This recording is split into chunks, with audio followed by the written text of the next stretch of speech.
I am absolutely loving having these conversations with heaps of different experts. I mean, I know that we're very lucky having Vic as our main go-to investing guru. Can we call her a guru?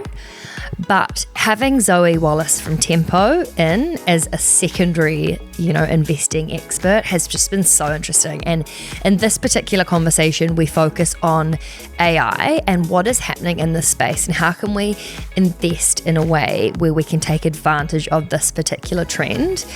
And I must say, for someone who was quite late on the investing in AI bandwagon, this gave me a lot more confidence and excitement in how, if I want to stay investing in this space, I can do that successfully. So we hope that you enjoy it. And if you've got any questions for Zoe or Vic, or me, no, I'm guessing no one has questions for me, but comment them on this podcast and we will make sure we answer them next week in our final conversation with Zoe.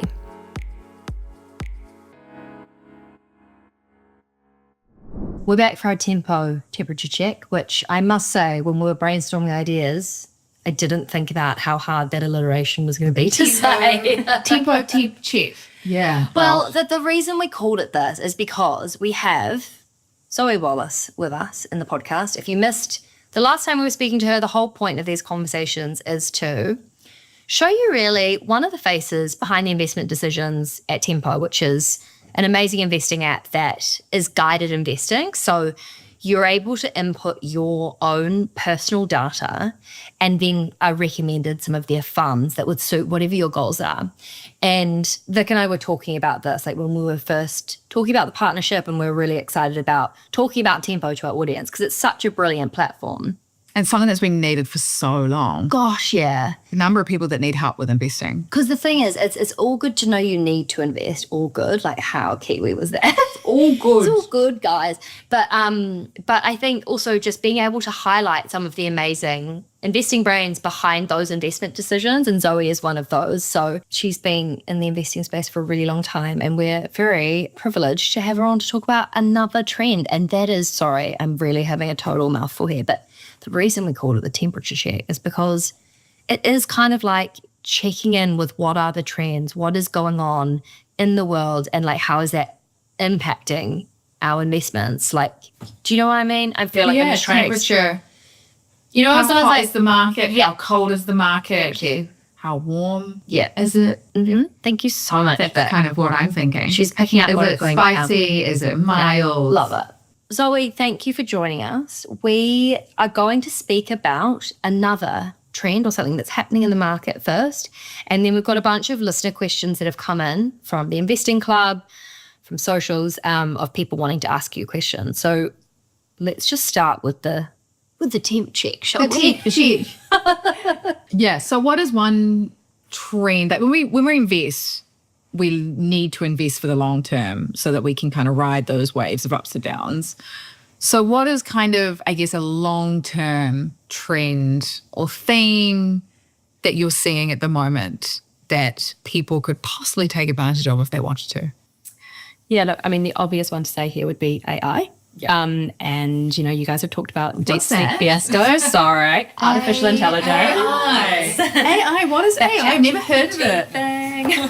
Oh my gosh, I was actually meeting this morning and I feel like every week or almost every day I find a new use for it and I'm like, gosh, it kind of scares me but excites me at the same time. Yeah. Sorry. Yeah, it's pretty amazing. Planning a holiday at ChatGPT. Brilliant. I also love it when people haven't got on board and I can show them how amazing their life is going to be. That Victoria Harris, like, let me show you. No, like I saw someone doing it and I was like, why didn't you just use ChatGPT? And they were like, what? And I was like, come over here. I was like, let me show you. I'm about to change your life. It was like revolutionary. Yeah. Yeah, but look, I feel like that trend has been talked about a lot. I mean, the only thing I would say about it is also, DeepSeek was a real good reminder about how quickly technology can change, how quickly things are evolving, how much competition there is in that space. And, if you think back to the internet boom and what happened during the sort of 90s is the companies that are kind of initially on the wave, you can't guarantee they'll be the ones that are benefiting in 5 or 10 years' time from this long-term trend. So interesting, yeah. You think about there was a company called Cisco back in the 90s, which was, the kind of Nvidia of its day, had a huge share price run up, and you can see the charts. Pretty interesting if you go back and look at them. And now it's like, Yeah, and look, it's still, a good company, but there was a lot of hype and a lot of enthusiasm back then. Damn, this kind of thing makes me feel really deflated. no, it So- means like it should be like, well, I've missed out on Nvidia, but there's like going to be so many others that. I know, I just invested in Nvidia. Sorry, what? I just invested in Nvidia. I think I finally got the AI. I understand it, everyone on board. And then everyone's like, the train left and you missed it, And I just feel like, damn. There's And plenty now- more trains coming into the station, so. Yeah. And what I said was you never know, right? But where I was going with that, though, is that, so we obviously talked about AI a lot. Everyone's talked about AI a lot. That's kind of the obvious theme. The somewhat dangerous thing about themes is that everyone's talking about them. Everyone's getting on the bandwagon and everyone's buying into it. And that's what we've seen with like US technology stocks over the last few years, right? They've been dominating the main US equity market indices. So you look at, the S&P 500, biggest 500 companies in the US. Theoretically that index is 500 companies, but the trick with that is that they're not equally weighted. Yeah. They're weighted based on the value of those companies that make up the index. So the top Technical. the top 10 have a disproportionately large makeup of the index. So when they move, it's like when they sneeze, the index catches a cold kind of thing. Exactly. Whereas when the bottom ones do, it's like they don't even move the But net. that's also kind of like what you were saying in the Curve Weekly. With New Zealand. Not that long ago with New Zealand Fisher micro Michael. Yeah, That's we've probably got one of the most concentrated, actually. I just fact check that. But we have a very concentrated stock market in New Zealand because we've only got 50 companies in the index. So and one of those is 20% of the index. So the US is concentrated, but it's like a few large companies that concentrate that, whereas we've just got kind of one. No, I know that AI has been spoken about a lot, and I know that you have other trends that we can look at, but just for today's conversation, just for this one, I would really love to ask you a few questions on AI, if that's okay, and then we can move on to it. So I know, because we're going to get you in a couple more times, / you're actually taking Vic's job. No, but I would love to just ask a few quick questions on AI, if that's okay. Ask a few listener questions, and then we can go into some other trends next time. Because my main question with AI, what I want to know is, Vic always talks about. I feel like I'm really throwing Sorry, I feel like I'm just absolutely. I am in the throwing room, you babe. I am in the room. Under the bus. Vic always talks about how markets are forward-looking, and What's with the quotations? She's exactly right. yeah, because forward-looking is just like no one speaks like that. No one says, "Well, I don't know. Why don't you forward look?" I'm just No, I like, guess they're a representation of the future state of the world. thank you. That's love it. How would I live in That's very good. So with that, AI was already a part of the current state of the world. So what are your insights or thoughts on this trend and whether or not have we like seen a massive boom and it's kind of going to have a long tail, or are we thinking that we're still really in the thick of this and this could be a 10-year? Like, I'm just interested to hear your thoughts on that.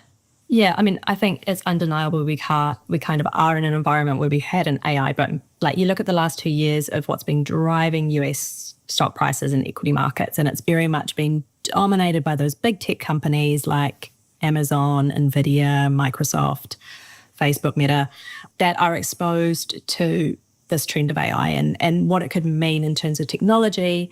Nvidia has been one of the main beneficiaries because it provides kind of the infrastructure in the background. So it's the picks and shovels of the gold mine has been the analogy that's pretty well used now.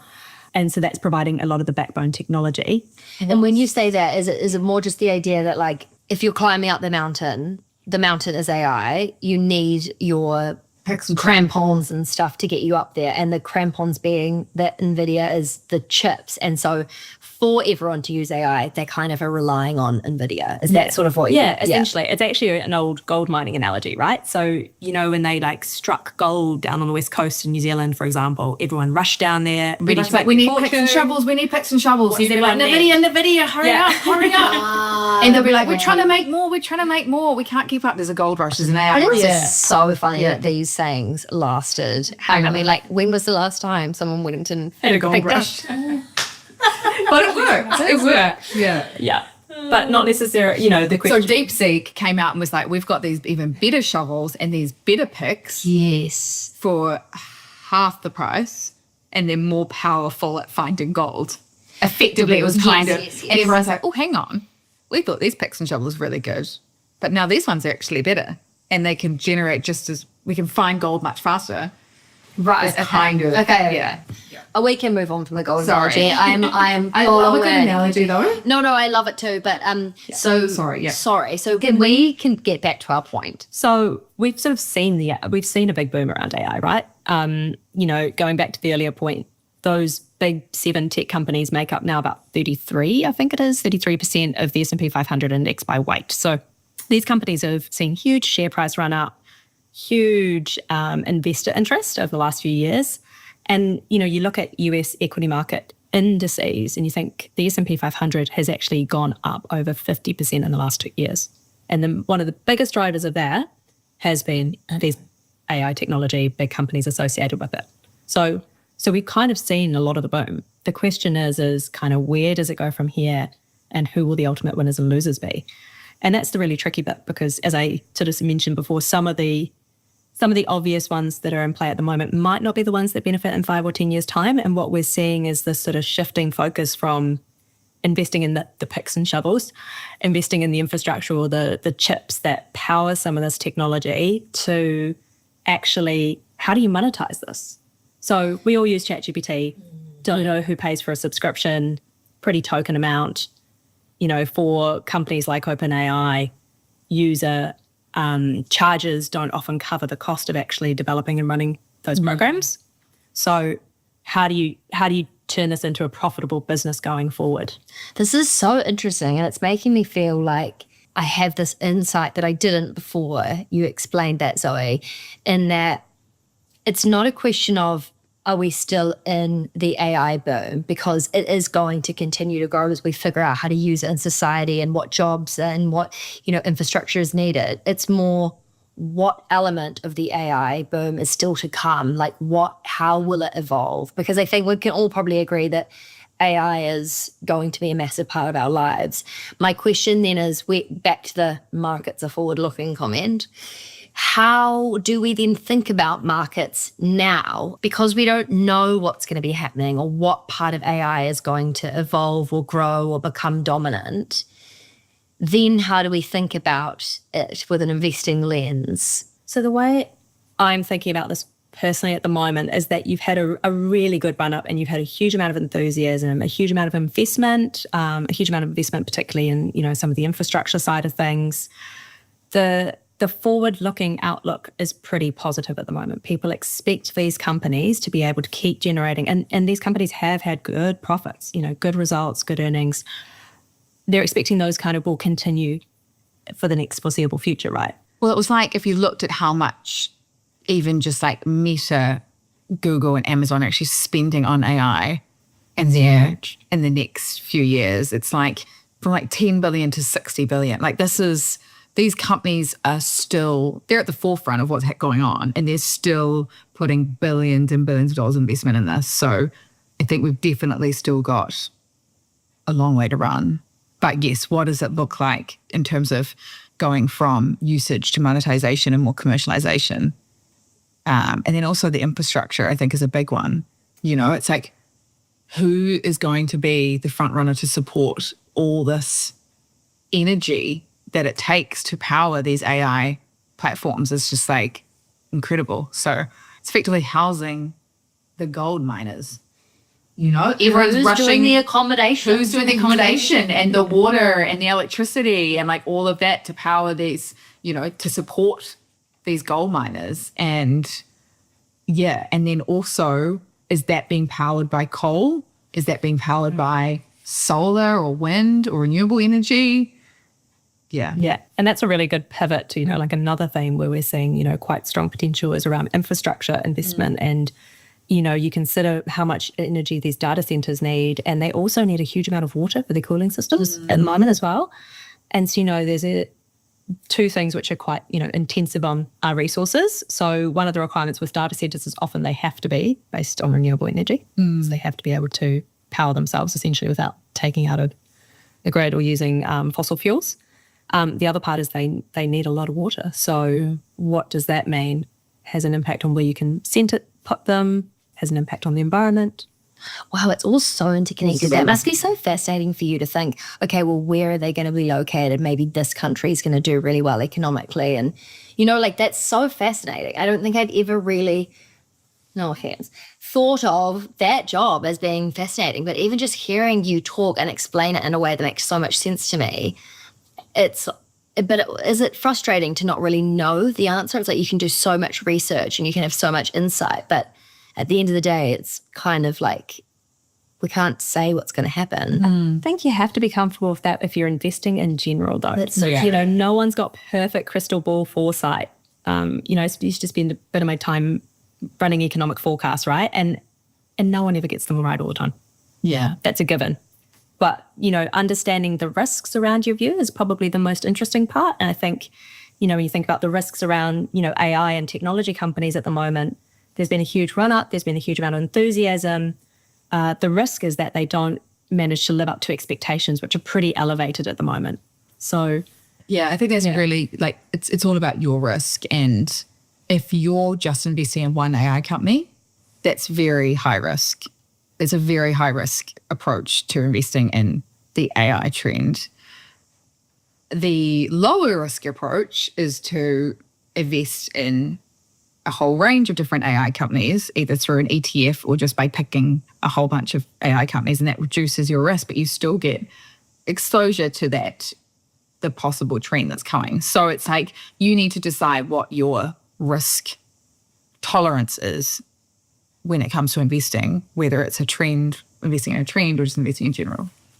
I'm just realizing how risky I am without actually realizing. I thought I've seen the video. Yeah, I thought it was this fun, cool thing, and I'm so clever, and I've done this good thing, and now I'm hearing it, and I'm just thinking, oh gosh, I actually really, really need to diversify properly, because I really think AI is this, it's huge, and I know that it's going to be, but I don't know enough about it to think about the water, the energy, to be choosing individual stocks without that knowledge is kind of probably a bit silly, and I need to take a good hard look at myself, Yeah. Well, this is what analysts do all day, every day, is they're looking at, they're taking their video and they're going, okay, and what's the value chain? Where are they getting their oil from? Who are their customers? They're looking at everything. Yeah. But it's a full-time job. Yeah, for the everyday investor, trying to figure out how you create a really nicely diversified portfolio is really tricky. It's just kind of this abstract concept. Understanding, which sectors are actually interlinked as well. Yeah. Because you could pick 5 stocks that you look kind of randomly associated, but actually have quite strong ties or are tied into the same general drivers in the economy as each other, and therefore actually aren't that well diversified. This is actually a really good segue to one of the questions that's come in for you, actually, which is, and I'm going to read it because I think that so many people will have a similar question or thought around diversification and how you allocate when you don't necessarily have thousands to be investing every month. So this person's just said, I hear so many differing opinions about whether I should invest in index funds like ETFs or pick individual stocks like Nvidia. What do you think is the best approach? If you only have, say, 100 a week to invest, how much of it should be going into what asset? Look, I think, when you're starting small, it is hard to get the proper extent of diversification by investing directly in stocks, in individual stocks. It's one of the reasons, Tempo kind of came into being, was because we wanted to solve that problem. So looking at actually as a smaller investor, how do you gain proper diversification, proper exposure to a range of different market sectors, and do that in a way you can easily invest $100 a week, $100 a month, whatever it might be, and grow your portfolio over time. They say that realistically to get a good diversification across stocks, you need at least 20 to 30, and that's just a sort of average rule of thumb. Which is a lot of companies. Did you say 20 to 30 stocks, different companies? Yeah. Oh my goodness. That's a lot of stocks for your average investor to be across and monitor and to try and then invest in every week in sort of partial amounts is pretty tricky. Yeah. So, that's one of the reasons that sort of, as I say, Tempo came into being, was really try to create and take the guesswork out of that diversification piece as well.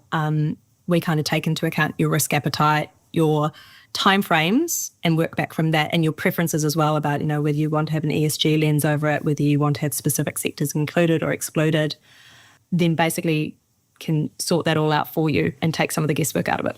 I like that element because I think it's hard when you're thinking about investing and what you want to put your money in. When you then layer over, once you've got the understanding of investing, but then you layer over ethical, values-based, then you layer over, there's just so many elements to it. And I think what a lot of people end up just not doing anything is because there are so many decisions to be made. So I think that's what's so great about Tempo is that when you join, you do get to say, these are the things that I want to be specific about. Someone else can, an expert does it for you. That's the dream. Yeah. There's also I reckon, the analysis by paralysis by analysis is when you spend so long thinking about it, or if I'm going to do this, I want to do it properly. I need to go away and research Nvidia to the nth degree, or think about actually, how do I do this properly? Do I read all the books first, etc., before you get started? And those delays are... Before you know it's been 5 years and you've done nothing. Exactly, yeah. You've lost out on 5 years of returns. Yeah. So it helps, I guess, accelerate or remove that friction or the kind of the unknowns, and helps you get that confidence quicker. Exactly. Tempo is a brand new investing app available in New Zealand, and we're so excited to be telling you about how it works and how you can use it. So in 2023, Tempo conducted a survey with 1,000 Kiwis, and they found that 27% didn't know where to start when it comes to investing. And that's a lot of people. So the great thing about Tempo is that their goal is to take the guesswork out of investing. So when you sign up, they ask questions like, how do you feel about the idea of your investments going up and down? Because some do more than others. You tell them how much you want to save, and they recommend a mix of their funds for you. It's guided investing. So you're getting investment advice from the experts, which is very, very cool. And because they track your goal progress so they can see actually how you're going, they can also recommend that you change your investments and the mix of how you've invested over time, which is really great. So if you would like to try Tempo, you can get a $10 kickstart into your account. And if you would like to learn more about Tempo, you can head to the link in the podcast show notes. Thank you so much, Zoe. I'd love to, I know there's a couple of trends and things that you're seeing and you've been researching that you're excited to share, which, should we do a little sneak peek? Do you want to say what we're going to talk about next, the trend we're going to look at the next time you come on? Yeah, well, I was thinking we could maybe talk about demographics, and that sounds like a silly word, but basically the fact that we've got aging populations and women are having fewer babies. So this is us, Vic. We are your statistic. Okay, perfect. That will be a really good one to speak about. Thank you so much, Zoe. And yeah, we'll get you next time on the Tempo Temperature Check. You got it. I saw. Thank you so much for joining us for our Tempo Temperature Checks. Really need to brainstorm creatively and not choose names for segments that are very difficult to pronounce, but these are essentially conversations to help you understand what's going on in the market and really hone in on a specific topic. So we hope that you've enjoyed it. Next week, we're coming back with another one. And until then, if you've got any questions or comments, please do write them below on this podcast episode, wherever you're listening to your podcasts.